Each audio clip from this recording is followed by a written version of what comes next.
Welcome, everybody, to the Leaders Leading Leaders podcast. Welcome, everybody, to the Leaders Leading Leaders podcast. I am your host, John Espinosa. I really appreciate you all joining me this evening. As always, if you like what you hear, please share. Please click on that subscribe button. It helps us meet our mission of getting others to where they're going. This episode, I'm going to focus on, again, another listener question.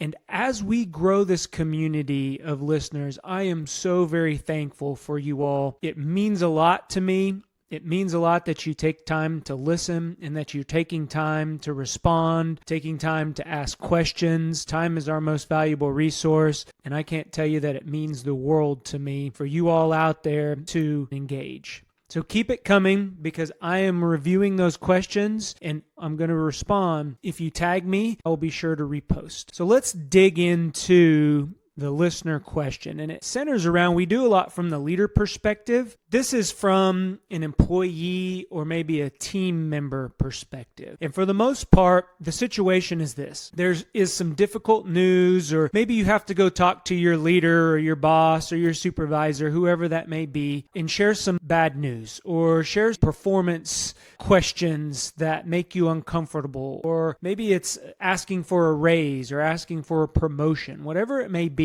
How do you, as the employee, go and speak to your leader? And a lot of this I coach around and mentor, especially when you want training or personal development. We do a lot of individual development plans within the organization. So that allows people to identify their goals and then steps to achieve those goals. And there's a form that people fill out, but that's only half of what you need to do. The other part is going and having that conversation with your leader. And that's where people get stuck. A lot of times they do really good at filling out the form, identifying their goals, identifying those milestones and actionable steps that they need to take in order to achieve that goal. But then you have to go talk to your leader about that. A lot of times your leader is the one who's going to approve your time to go do that. They're going to approve funding for you to be able to participate in those types of things. So you have to have that type of conversation. If you're a leader on a team and there's not really any hierarchy or monetary compensation, maybe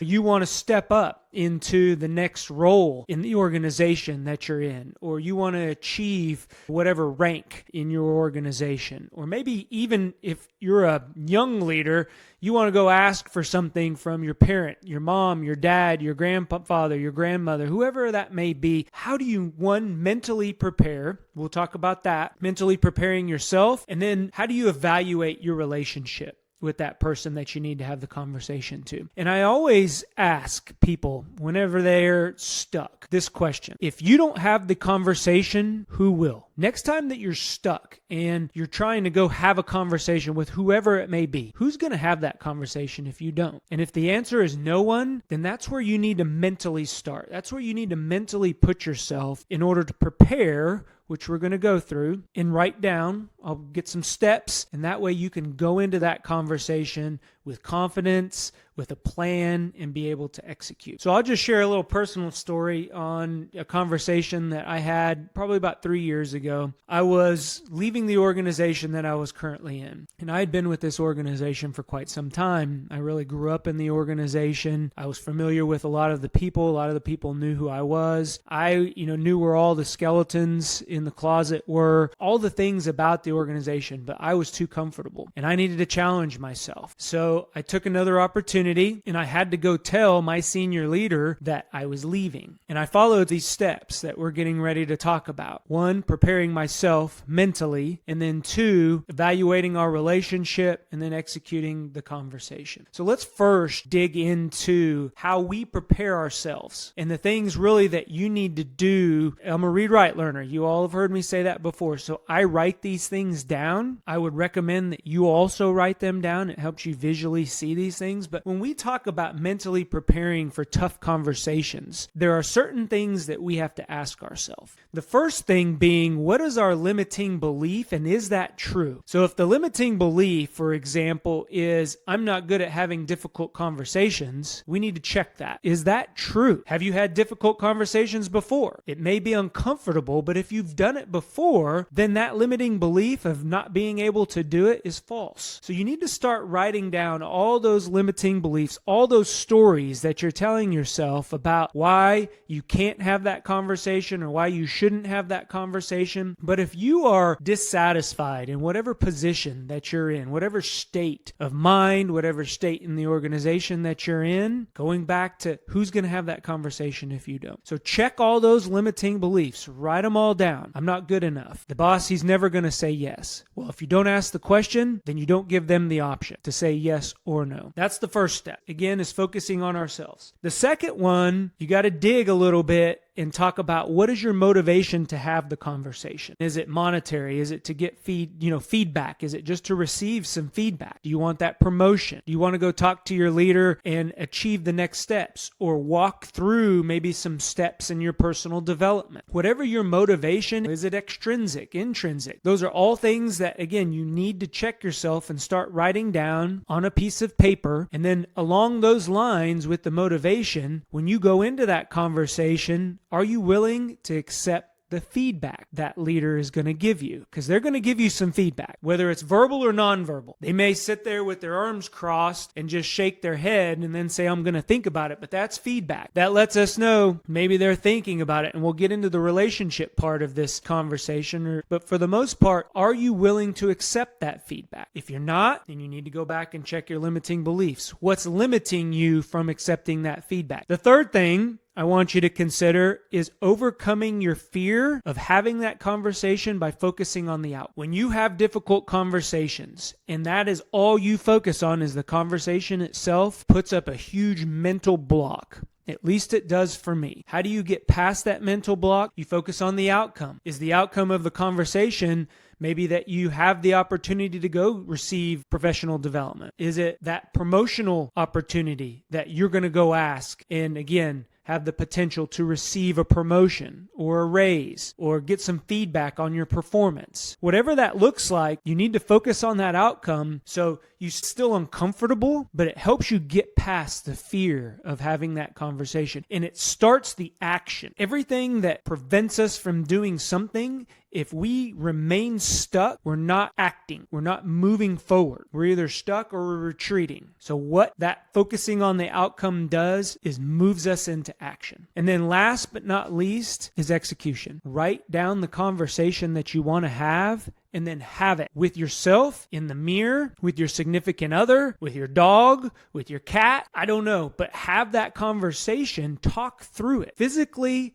talk through what you want to say. The conversation. Have your bullet points, work through methodically what you want to say, and do it out loud. Say it out loud. A lot of good presenters, they will practice presenting out loud. It helps. I practice my podcasts. I normally practice them out loud, so I will go over my main points. Why I hear it, it gives me time to process, and then I can adjust. So execution means practice. Go out, practice what you're going to say, and then that way you just have that extra confidence going into the conversation that you've done this once before. It may have not been with the person that you're going to have that conversation with, but you have done that before. So those 4 things, write down your limiting belief and then check that limiting belief. Is it true? Is it false? And why? The second one, what is your motivation? And can you accept or will you accept the feedback that you get? The third one, overcome your fear by focusing on the outcome. What is your outcome? Is it going to be that maybe the workplace is better for you? Is it going to mean that you have something on your chest and you need to get it off? You need to talk through it with your leader. And then fourth, but not least, is execution. Execute that conversation by saying it out loud, talking through it with, again, a partner, in the mirror, whatever.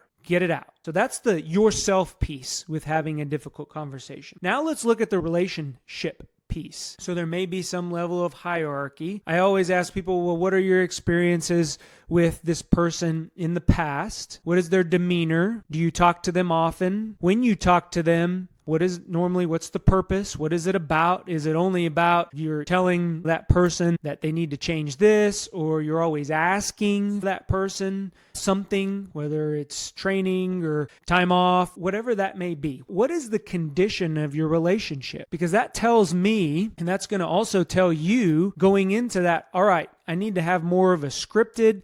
I may need to have two conversations. It may need to be a conversation about, hey, I've been thinking about this. I just wanted to give you a heads up that I think we need to talk. Again, opens the door, lets down the guard when you actually go in and have the conversation, because you've already kind of pre-briefed them. You've let them know that they're coming. Nobody likes to be surprised. Imagine if your child or somebody, your significant other, whoever, came walking in the door, maybe somebody on your team that you're leading came in the door and blindsided you with an ask, and they haven't talked to you in like months. Or maybe they have talked to you, but for the most part, it's only about random things. So you got to make sure and judge your relationship to see where you're at. Is it something that you are very cordial with this individual and you can go in and have a candid conversation? I would still script it out. Make sure you keep it interest-based, have your bullet points. I've talked about that on a similar podcast, being truthful as a leader. Very similar as far as characteristics and judging your relationship. The other piece that I would really say is maximum of 3 points. A lot of times when people ask for something, they just let it all out. And again, it's overwhelming to people. They can maybe digest 3 to 4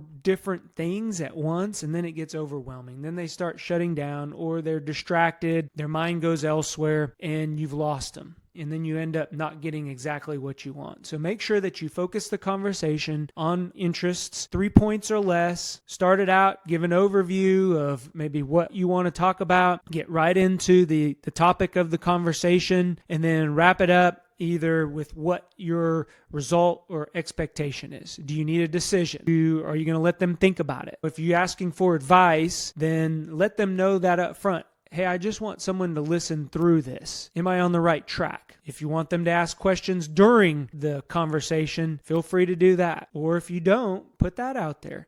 But set that expectation for them. And again, that all goes to the relationship. It's going to differ depending on what your relationship looks like with that individual. So these are the things that I would highly suggest you as a team member, before you walk in and have that conversation, consider. 1, mentally prepare yourself. You're the one having the conversation. Nobody else is going to have that conversation if you don't do it. So make sure that you are in the right mindset, in the good mental frame, in order to go in there by 1, checking those limiting beliefs. Yes, no. Are they true? Are they false? 2, identifying your motivation and be willing to receive feedback. 3, make sure that you're overcoming your fear by focusing on the outcome, and then execute that conversation. And before you go into the conversation, make sure you're scripting that out based on your relationship with that person. I hope this helps that listener out there that had that question. Keep those questions coming. I really appreciate that. Thank you for taking the time. Go be great. We'll talk to everyone later. Bye-bye. If you enjoy what you're hearing, please hit the like and subscribe button. It helps us get others to where they're going.